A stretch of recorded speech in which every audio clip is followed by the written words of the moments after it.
parang namangha talaga ako sa lugar na to. Sabi ko, pag napunta ako dito sa lugar na to, parang feel ko parang nasa yung pangalawa na sa langit eh. Pero mga kabayan, yung puso ko mga kabayan nasa Pilipinas talaga. Dito sa Greenland mga kabayan, marami ang wala dito na mayroon sa Pilipinas. Tumingin ako ng Jessica Soho. Grabe, trilyon pala mga kabayan yung nakurakot, yung nawala na pera na nasayang sa Pilipinas. Grabe yung mga tulay mga kabayan. Ghost project, mayroon palang ganun, ghost project. Good morning mga kabayan. Ngayon papasok tayo. Ito yung oras natin po, alas 7 ng umaga. Pero napakadilim mga kabayan. Grabe, padilim na ng padilim dito sa Greenland. Nag-adjust na yung araw mga kabayan. Matagal nang sumisikat yung araw sa umaga, tapos mabilis na din siyang lulubog. Yan, may time dito na pag winter ay talagang madilim lahat ganito. Kahit tanghali hindi mo makikita yung araw. So maswerte kapag malabas yung araw saglit, mga 2 oras, 1 oras, tapos dilim ulit at napakalamig. Papunta tayo ng trabaho mga kabayan. Nandito na tayo sa trabaho mga kabayan, no? Bumili na lang ako ng kape at saka tinapay. Kasi pag umaga mga kabayan, wala akong gana kumain. Ito po yung paligid natin, no? Medyo madilim-dilim mga kabayan, no? May ilaw pa yung mga ilaw nila, oh. Hindi pa nakapatay yung ilaw, ibig sabihin madilim pa dito. Ayan po yung langit natin, parang hindi lalabas yung araw ngayon. So dito tayo sa likod mga kabayan. Pasok tayo sa loob kasi medyo malamig. Nararamdaman ko na mga kabayan yung sakit ng lamig. Ito po yung mga bahay dito. Sa likod po ito ng construction. So ngayon wala pang snow dito. Maganda-ganda pa dumaan. Pag may snow na mga kabayan, medyo mahirap na dito. Ayan po yung mga bahay dito na mga modern ngayon. Tapos ito na po yung construction namin. Mga kabayan, puntahan natin itong mga bahay na to. Ipasyal ko kayo dyan. Akyatin natin yan sa itaas kung ano makikita natin sa ibaba. Yan po. Napaganda ng panahon ngayon, maliwalas. Pagkulay yung mga bayo. Pauwi na ako mga kabayan, wala na akong pasok. Yung oras natin dito alas 5. Pero ito, may araw na lumabas. Ito ay posibilidad na lalabas yung Northern Lights. Alam ko Pilipino ito eh. Yan o. Yan. Basta kadalasan ng babike dito mga kabayan, mga Pilipino pag pupunta ng trabaho. So tara mga kabayan, samahan nyo ako. So samahan nyo ako mga kabayan, maganda yung panahon. Akit tayo dun sa itaas. Ipapakita ko sa inyo dito yung view mga kabayan hanggang makakyat tayo sa itaas. So dyan lang pala yung trabaho ko mga kabayan, no? Dyan sa harap. So bago tayo uuwi, gawa muna tayo ng video. Tapos gagala-gala muna tayo mga kabayan, no? Bago tayo uuwi ng bahay kasi matagal-tagal na rin hindi tayo naka-upload. So ito po yung panahon natin, no? Napakaganda ng sikat ng araw mga kabayan, no? So minsan na lang ako maka-upload dito sa YouTube mga kabayan kasi nag-focus kasi ako sa Facebook. Dito kasi sa YouTube mga kabayan, kailangan mo talaga mag-upload dito ng mga mahaba, tulad ng 20 minutes na video pataas. Sa Facebook kasi medyo kahit short lang, 30 seconds pwede ka maka-upload. Tapos ang kagandahan lang dito sa YouTube, maganda yung kitaan dito. Problema lang, kailangan mo sipagan talaga makagawa ka ng mahabang video. Yung sa Jessica Soho, hindi ko naman napansin mga kabayan kasi yung mga issue na ganun, pag dumadaan kasi sa newsfeed ko, masyadong hindi ko pinapansin yung mga viral, yung mga nangyayari. Pero doon ako na alarma mga kabayan, yung tumingin ako ng Jessica Soho. Grabe, trilyon pala mga kabayan yung nakurakot, yung nawala na pera na nasayang sa Pilipinas. Siguro hindi lang trilyon yung mga kabayan, no? Mas malaki pa dyan. Grabe yung mga tulay mga kabayan, ghost project. Mayroon palang ganun, ghost project. Akala ko yung multo lang na ghost, mayroon palang project na ghost. Ibig sabihin nun, gumawa lang sila ng proposal na may project, pero pagka actual pala wala. So mayroong isang project nung pinuntahan ni Bongbong Marcos. So kunti lang yung inumpisahan, tapos magkano yung 200 million yung budget. Grabe mga kabayan, hindi ko talaga maisip mga kabayan kung paano nagawa ng mga tao na yun. So yan yung dahilan kung bakit yung Pilipinas hindi talaga umaasenso. Alam mo mga kabayan, tingnan mo itong lugar na to. Hindi naman mabubuhay dito yung mga kamote, kahit yung mga kangkong dito. Ito lang mabubuhay dito, yung mga damo. Pero hindi naman mapakinabangan yan. Kahit kalabaw yan siguro hindi niya kakainin. Tapos pag winter dito, puro naman snow. So kung isipin mo, ano yung kabuhayan ng mga tao? So bakit sila dito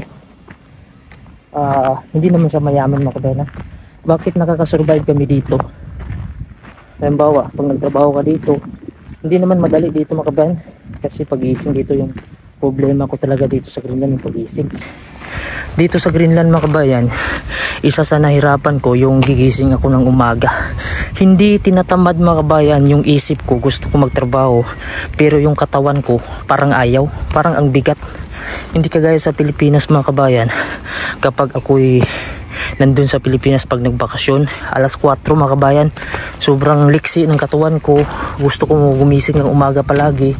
Tapos pag nasikatan na ako ng araw, talagang lumalakas ako pag pinapawisan.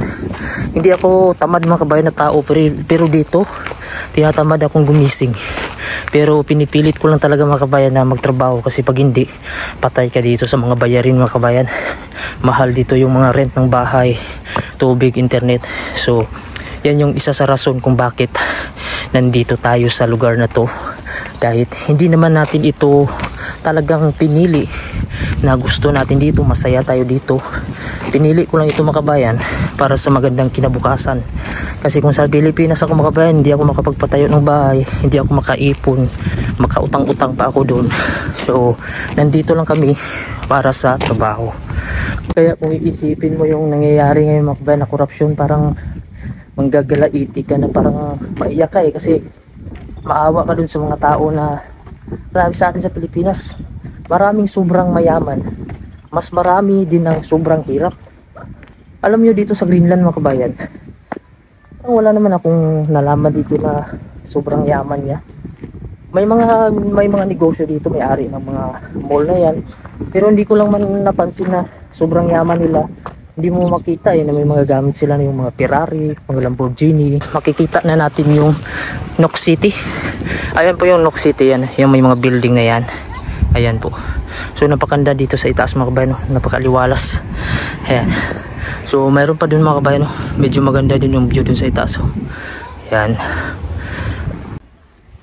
Yan, daan tayo dito sa ibaba mga kabayan. Ito lang talaga yung daanan dito mga kabayan, no? Mga bato, tapos may mga yung dahon. Ito yung mga berries na to yung blueberries. Pagdating ng winter ito, puno na naman ito mga kabayan ng snow. So kung iisipin nyo mga kabayan, ano yung ikinabubuhay nila dito? Kasi lahat nga dito ng pagkain ay nasa 90% ata mga kabayan. Ganda ng bahay nila, oh. Meron pang kuwan sa itaas, axis. 90% ata dito ng pagkain mga kabayan ay import, ang galing pa sa ibang lugar. Kasi wala namang makain dito, wala namang tutubo dito. Ito lang yung damo tutubo pagka ganito summer, pero pagdating ng winter patay to. Kasi itong Greenland ay 80% yellow dito, at sa buong panahon mga kabayan malamig talaga dito. Sa Pilipinas kasi mga kabayan, isa sa dahilan na hindi talaga matapos-tapos yung korupsyon, kasi pag nakasuhan yan, makikulong lang. Tapos hindi naman, ayun lang, parang pagkakulong parang doon lang sa bahay, sa loob lang ng bahay. Minsan yung iba pasakit-sakit lang, pa hospital arrest. Pagka matapos na yung taon na wala ng visa, yun na, magaling na naman. Hindi kasi sa atin na paparusahan ng talagang matindi na parusa. Hindi kagaya sa ibang lugar mga kabayan, no? Maaari ka pang patayin, makulong ka ng habang buhay. Kaya yung iba takot talaga magnakaw.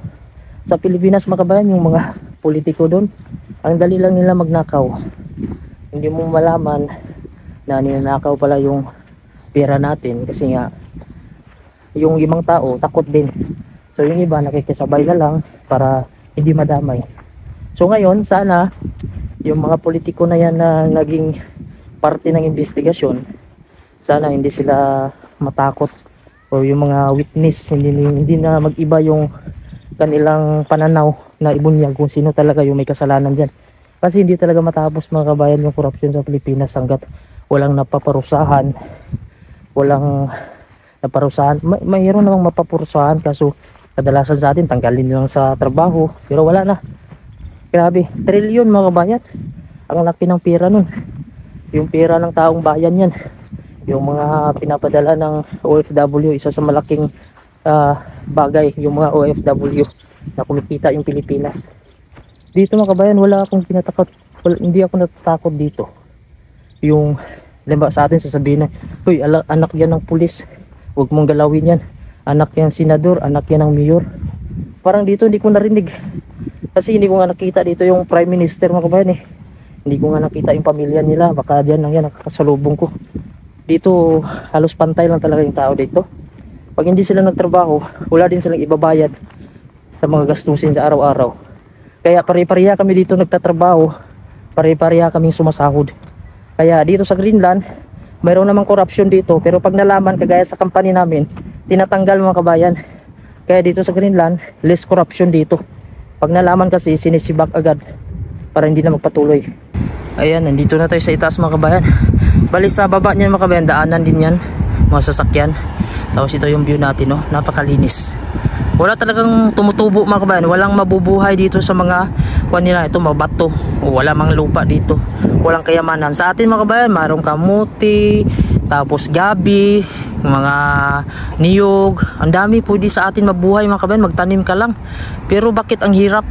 Yung mga produkto ang halos hingiin lang ng mga negosyante. Dito wala namang mabuhay dito. Ang kayamanan lang na dagat. Hindi naman ganun yung isda dito na pareha sa atin na maraming klase. Dito mga kabayan, kukunti lang yung klase ng isda nila, pero marami. Ang kagandahan lang dito, talagang ang gobyerno talaga ang ginagamit talaga nila sa tama yung pera. Kasi nga kung gusto mo magtrabaho dito, makapagtrabaho ka, makabayad ka ng tubig, kuryente, ng pangangailangan mo, basta hindi ka lang tamad.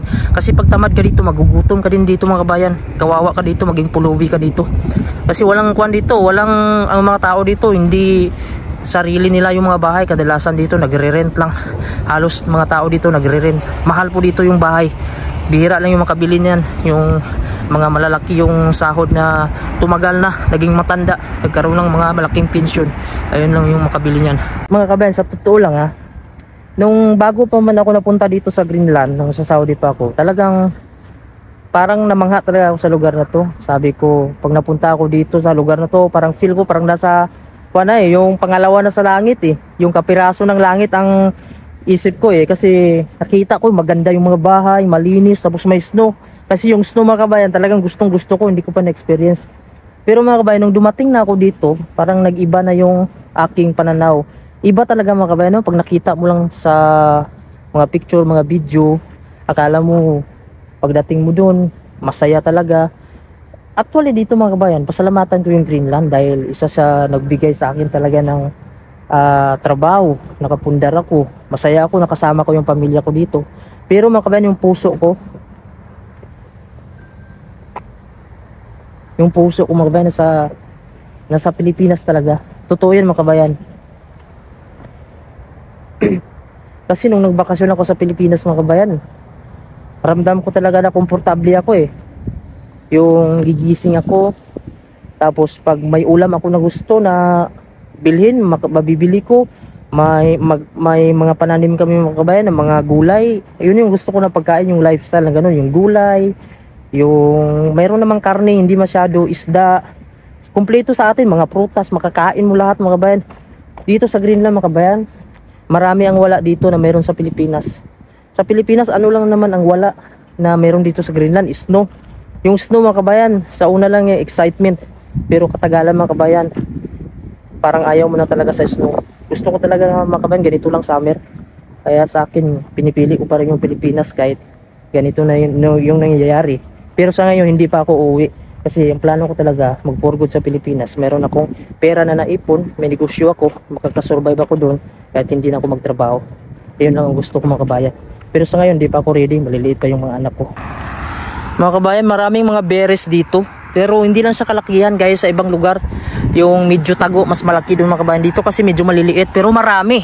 Ayan po siya Ayan hinog na siya. Ayan. So pwede ito siyang gawing juice mga kabayan. Ayan. Kasi natural to Ayan po. Berries to. Ayan napakaraming berries. Ayan. So hindi lang siya masyadong malaki. Pero makawan na to, makatas na to mga kabayan May iba dito na lugar na malalaki. Tingnan nyo mga kabayan Grabe yung haba ng hagdan na yan Mula sa ibaba mga kabayan ilang steps kaya yan bago nila ginawa mga kabayan kasi yung luma tinanggal na nila. Napakatibay ng kahoy na yan mga kabayan, ang tagal masira. Napakakunat pa rin yung pinalitan nila. Yan po. So ganyan mga kabayan yung shortcutan nila. Yan. Papunta yan sa dito sa mga kabayan sa tinatayuan natin city kasi to. Ayan po. Kaya mga kabayan, kung hindi mo napanood pa yung Jessica Soho about sa corruption, trilyon yung kinurap ng mga opisyalis mga kabayan ng gobyerno natin sa Pilipinas. Talagang manggigigil ka mga kabayan eh. Nakakakilabot talaga yung ginawa nila. Dati kasi mga kabayan, no, hindi pa talaga kuwan yung tao sa social media. Ngayon yung mga tao ngayon nakabantay na sa social media. Kahit simpleng tao lang mga kabayan, mayroong mga cellphone ngayon. Pag nadaan na sa mga Facebook nila, gumagamit na halos. Talagang pag mag-alsa talaga yung tao mga kabayan, wala talagang magawa yung gobyerno talaga. Ako kasi mga kabayan, narinig ko na yung mga kabayan, yung mga korupsyon na yan. Kasi ako mga kabayan, ako isa sa mga busy na tao dito sa trabaho. Minsan nagpo-focus din ako sa vlogging ko. So yung nakapanood na lang ako ng Jessica Soho, talagang nasubaybayan ko mga kabayan. Doon ko talaga nakita kung gaano talaga kahirap mabuhay sa Pilipinas. Kaya bakit ka magtataka na sobrang daming yaman natin sa pagtanim pa lang nabubuhay na. Tapos yung lahat ng mga minerals mga kabayan sa Pilipinas. Kaya napaka-imposible na talagang bakit mahirap ang Pilipinas. Ayun pala, hindi na balance dahil yung mga tao na mga nasa gobyerno, grabe yung pera na kinokolekta nila. Kung makabili lang sila ng mga mansyon, mga magagarang sasakyan, halos hindi nagtatrabaho pero maganda yung buhay. Pero yung mahirap, sobrang hirap na ng buhay, ang baba pa ng sahod, minsan wala pang makain, nagugutom na. So hindi talaga fair ang buhay sa Pilipinas, masasabi ko talaga mga kabayan. Naawa ako sa mga kababayan nating Pilipino na naghihirap, gustong magtrabaho, lang mapagtrabahoan. Nakapagtatrabaho naman pero hindi sapat. Kaya isa ako sa naranasan ko yan sa Pilipinas, kaya nandito tayo ngayon sa Greenland. So ayan, tiis lang tayo dito. Yung magawa lang natin mga kabayan, dito lang. Ito lang yung magawa ko sa buhay ko, yung mag-abroad ako dito sa Greenland, makapag-ipon para sa pamilya, para hindi maghirap. Bahala na maghirap ako dito sa trabaho at mamiss ko yung Pilipinas ng matagal. Narating yung araw, makakauwi din tayo. At makakapiling natin yung Pilipinas.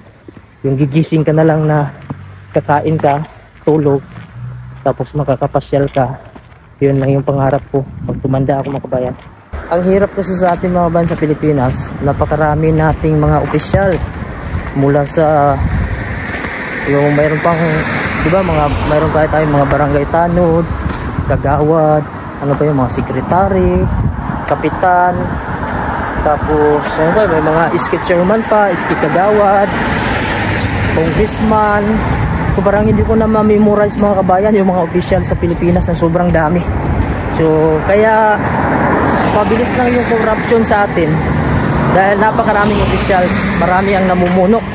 Okay naman yung demokrasya mga kabayan, no? May kalayaan ka. Ang problema, malaya din silang makakurap. Dapat kasi meron talagang makamonitor, yung matapang talaga mga kabayan, hindi matakot. Kasi yan mga kabayan, yung pagsiwalat mo pa lang sa korupsyon, dapat handa ka nang mamatay dyan. Maaari kang mamatay dyan kung gusto kang ipatumba ng kalaban mo. Kaya yung iba sa atin takot dahil nga ayaw na lang nilang magsabi dahil natatakot sila. So gusto ko ngayon mga kabayan sa official natin, yung merong matapang na mamuno talaga na labanan yung korupsyon, maimbestigahan kung sino talaga yung may kasalanan.